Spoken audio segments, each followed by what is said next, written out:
আসসালামু আলাইকুম দর্শক বন্ধু। আজকে হচ্ছে 30 এপ্রিল। আর আমরা এই মুহূর্তে রয়েছি হচ্ছে ফরিদপুর জেলার বোয়ালমারী উপজেলার লংকারসর গ্রামে।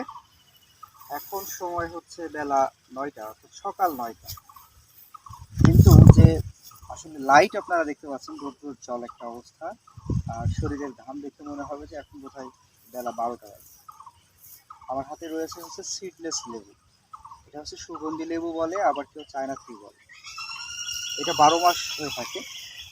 আর আজকে এই তীব্র গরমে আপনারা জানেন যে কিছুদিন যাবৎ বেশ তাপদাহ চলছে সারা বাংলাদেশে, বিশেষ করে দক্ষিণাঞ্চলের চুয়াডাঙ্গা জেলাটা হচ্ছে সবচেয়ে উপরে থাকছে, সর্বোচ্চ রেকর্ড করছে পরপর 3 থেকে 4 দিন। তো বর্তমানে আমরা 40 থেকে 41 ডিগ্রি যে আসলে সেলসিয়াসের যে তাপমাত্রা, সেটাতে আমরা অতিক্রম করছি। এই গরমে শরীর যে পরিমাণ ঘামছে আর যে পরিমাণ দুর্বল হচ্ছেন মানুষজন, তাতে করে লেবুর শরবতই পারে এই যে ডিহাইড্রেশন সমস্যা সেটা থেকে দূর করতে। অর্থাৎ শরীরে পানি স্বল্পতা যে চলে আসছে তীব্র তাপদাহের কারণে, প্রখর খরার কারণে, সেখান থেকে মুক্তি পাওয়ার এখন আপাতত একমাত্র অবলম্বন আমরা ধরতে পারি এই লেবুর শরবত। বেশি বেশি করে ঠান্ডা পানি খেতে হবে, আর যদি পারেন লেবুর শরবত খাবেন। তো যাই হোক, আজকে তীব্র তাপদাহের মধ্যে আমি নিজেও দাঁড়িয়ে আছি এবং আমরা কথা বলবো হচ্ছে আকিবুল ইসলাম ভাইয়ের সাথে। ওনাকে আপনারা কয়েকবার দেখেছেন, একটা লম্বা প্রজেক্ট রয়েছে কিন্তু ওনার। হ্যাঁ, আর মাঝখানে রাস্তা, এপারে একটা প্রজেক্টের অংশ, ওই পারে আরেকটা অংশ। আর যে লেবুর যে বাগানটা, সিডলেস লেবুর বাগানটা, এটা একটা লম্বা প্রজেক্ট। আমরা কয়েকবার হয়তো এই লেবু বাগানের আপডেট আপনাদেরকে দেখিয়েছি, তবে একদম শেষ প্রান্তে অর্থাৎ নদীর যে প্রান্তটা, এই প্রান্তে কখনো আমাদের আসা হয়নি। আজকে প্রথমবার আমরা এই শেষ প্রান্তে আসছি আপনাদেরকে। এইদিকে একদম মানে আমরা আগা দেখিয়েছি, আজকে গোড়া দেখাবো, এরকম একটা অবস্থা। আগা গোড়া পুরাটা আসলে লেবুতে কেমন ভরপুর রয়েছে বাগানে, সেটা আপনাদের দেখাবো। বর্তমান লেবুর বাজার দর, আর এই যে দিন দিন আসলে বৈশ্বিক যে উষ্ণতা, সেটা কিন্তু বাড়বে। হ্যাঁ, আসলে বিশ্বের তাপমাত্রাটা কিন্তু বাড়তেই থাকবে দিন দিন। এবছর হয়তো 40, 41, সামনের বছর হয়তো 42 এভাবে করে তাপমাত্রা বাড়বে, কারণ গাছের সংখ্যা দিন দিন কমে যাচ্ছে। তো যেহেতু তাপমাত্রা বাড়বে, লেবুর চাহিদাও কিন্তু বাড়বে, শরবতের চাহিদা বাড়বে।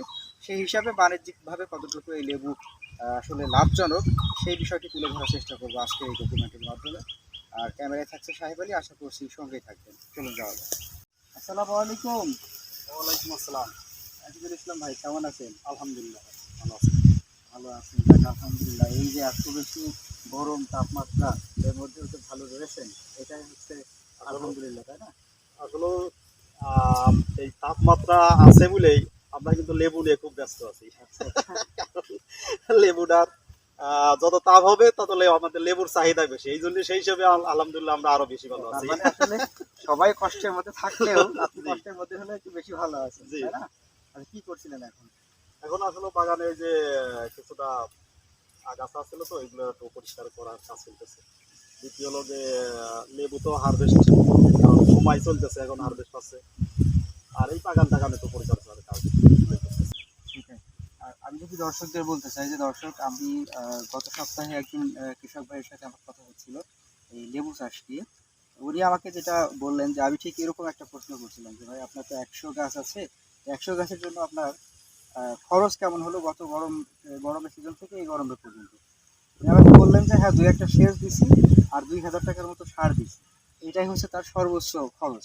এবং সে সেখান থেকে মোটামুটি প্রায় 1 লাখের মতো, অর্থাৎ রমজানের শুরুর থেকে শুরু করে এই পর্যন্ত আসতে গিয়ে প্রায় 1 লাখ টাকা শুধু এই কয়েকটা দিনেই বিক্রি করতে পারছে। হুম। না, তো ওইরকম আসে, বেশি হ্যাঁ, আসে। আমি হ্যাঁ, কিন্তু হ্যাঁ, সামথিং একটা খরচ দিছি, কেন লেবুতে আরো বেশি টাকা আছে। হ্যাঁ, সেটাই। কিন্তু আমি যেটা বলছি এর নিচেই আসবে না, হ্যাঁ। কারণ নিচে নর্মাল একটা হিসাব আছে তো আমার। তো এইটাই হচ্ছে ব্যাপার। আর মাঝখানে লেবু নিয়ে আসলে অনেকেই ভিডিও টিডিও করছে, আমরা দেখছি, আমরাও দেখছি যে ইউটিউবে মোটামুটি অনেক ভিডিও আসছে, গাছ কেটে ফেলা বা বাগান করে লস খাইছে, হ্যান ত্যান 700 অনেক কিছু। তো ঘটনা হচ্ছে যে ধৈর্য যদি না থাকে, তাহলে লেবু কেন, আপনি কমলা বাগান করেও লাভবান হতে পারবেন জি লস জি, খাইলে। না ওই যে অনেকে কিন্তু আপনার ওই যারা বাগান কাটছে এরা কিন্তু জাতে ভুল করছে। আচ্ছা। কিছু লেবু জাত আছে যেটা ওই বড় বড় লেবু হয়, মনে করেন মোটা, হ্যাঁ, ওগুলো বাজারে সব নিলে পরে এলাকাতে বিক্রি সব হয় না। এলাকাতে চলে হ্যাঁ, না। ও সব লেবু চলে না, কিন্তু আমাদের এলাকা ও ধরেই না, পছন্দই করে না। সামান্য যে আপনাদের সিলেটের যে লেবুগুলো আসে, আমাদের এই লেবু থাকলে সিলেটের লেবু কিনতে চায় না কেউ। আচ্ছা। এই হচ্ছে তাহলে ব্যাপার। এই হলো এক এক জায়গায় এক এক ধরনের একটা এলাকা ই আছে, বুঝে এলাকা কোন জায়গাতে আপনি যে জায়গাতে রয়েছেন ওই জায়গাতে কোন লেবুটার চাহিদা ভালো। হ্যাঁ, আবার চাহিদা দ্বিতীয় লোক ওই যে লেবুটা ওগুলো কিন্তু ধরে উপ, হুম। কারণ আমার কয়েকটা গাছ আছে আমার এই পুরো বাগানের ভিতর ছিল, আমি কিন্তু ওগুলো কাটিয়ে ফেলাইছি। কাটা হয়েছে, আমি একটা দুটো গাছ রাখছি, অনেকে আসে দেখায় যে এই ধরনের যত জাত পেছে তাহলে ও সে বাগান করে লাভ কোনোদিনও করতে পারবে না, বিরাট আকারে লস খাবে। সেটাই দর্শক, তো এই ব্যাপারগুলো একটু বুঝবেন। আর এই সিডলেস চায়না থ্রি বা সুগন্ধি যে লেবুটা, এটা কিন্তু সারা বাংলাদেশে মোটামুটি বেশ জনপ্রিয়তা পেয়েছে, বেশ কয়েক বছর যাবত হলো। এবং এগুলা যারাই করেছেন তারাই মোটামুটি লাভবান হয়েছেন। আর এই যে সিস্টেমটা রয়েছে যে আমি কোন সময়ে লেবুটা রাখবো, কোন সময়ে রাখবো না, বা একটু যত্ন টত্ন করে কোন সময় একটু ভালো ফলন দু একটা ফলন বাড়াইছে। চেষ্টা করি। হ্যাঁ, বাড়ছে।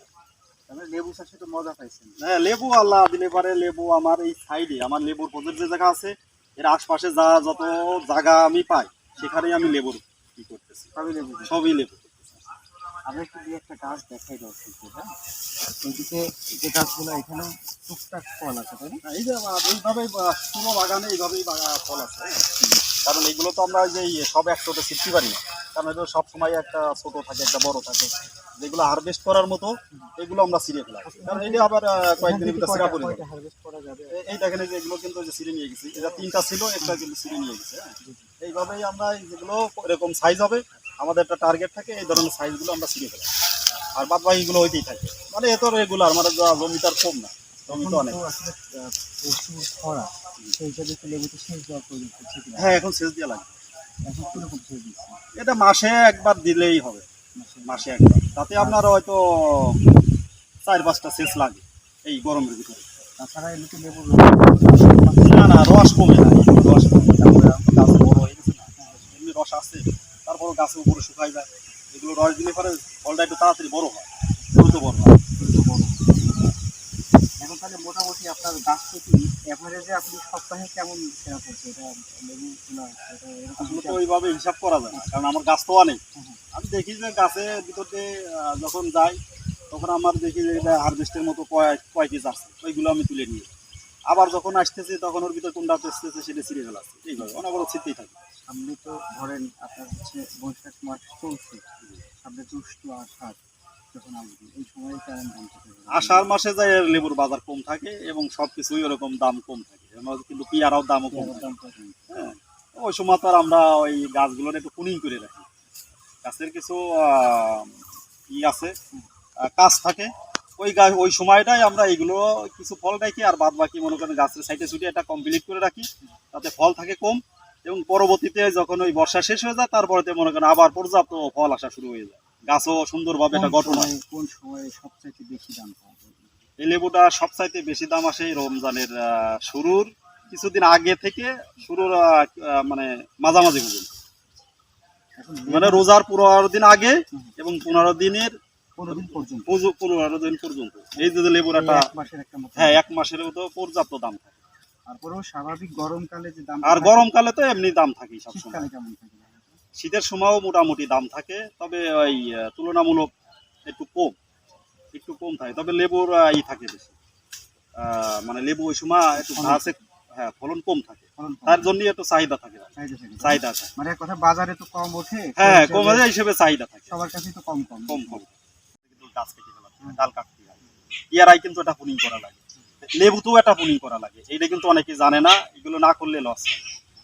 তো যাই হোক ভাই, আপনার সাথে অনেক কথা হলো। আর যদি আমাদের দর্শক আপনার সাথে যোগাযোগ করে তাহলে অবশ্যই লেবু চাষের বিস্তারিত একটু তাদেরকে জি, বোঝাই ইনশাল্লাহ। আমি এখন আল্লাহর রহমতে এতদিন যেহেতু আমি চাষের ভিতরে আছি, 3 বছর শেষ হয়েছে, 4 বছর চলতেছে, তাহলে আমার এতদিন তো আমি 3 বছর ধরে শিখছি, আর এখন ইনশাল্লাহ যে কোনো বিষয় যে কোনো ভাবে আমি এটা শিখাইতে পারবো, আর আমার এগুলো এখন আমি মানে যোগাযোগ করি। মোটামুটি একটা হচ্ছে অভিজ্ঞতা জায়গা জি, তৈরি হয়ে হ্যাঁ, যায়। এখন অভিজ্ঞতা তৈরি হয়ে গেছে, এখন মাশাআল্লাহ আমার কারোর পরামর্শ লাগে না, আমি নিজে থেকেই পরামর্শ দিতে পারি। আচ্ছা, যাই হোক দর্শক, আপনারা চাইলে কিন্তু আমাদের এই আকিদুল ভাইয়ের সাথে যোগাযোগ করতে পারেন। ওনার একটা মোটামুটি লেবুর দারুণ একটা প্রজেক্ট রয়েছে।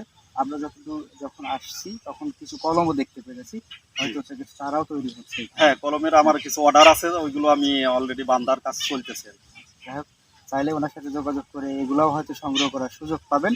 তো সবাই ভালো থাকবেন, আর ভাইজান আবারও ধন্যবাদ আপনাকে। আসসালামু আলাইকুম। ওয়ালাইকুম আসসালাম।